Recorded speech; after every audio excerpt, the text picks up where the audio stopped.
తప్ప ఇంకొక పని చేయని దొంగలు ఈ రోజు పెద్దగా మనం ఇచ్చే ప్రతి కార్యక్రమాన్ని ఏదో తప్పుడు ప్రచారం చేస్తున్నారు.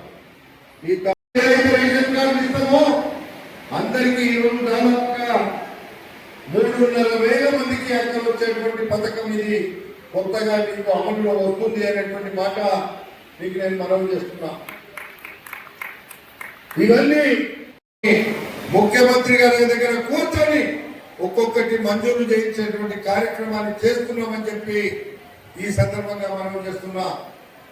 అందుకే ఈరోజు ఇబ్రాహీంపట్నం వెనుకబడ్డ తనాన్ని, ఇబ్రాహీంపట్నాన్ని రంగారెడ్డి జిల్లాలో ఒక ఆదర్శ నియోజకవర్గంగా తీర్చిదిద్దడానికి అన్ని ప్రయత్నాలు చేస్తున్నప్పటికీ కూడా ఇంకా చేయవలసిందే చాలా ఉంది.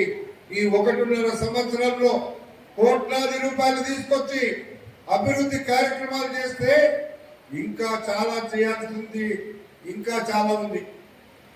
అందుకే ఈరోజు మీకు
वो तो रोमन बना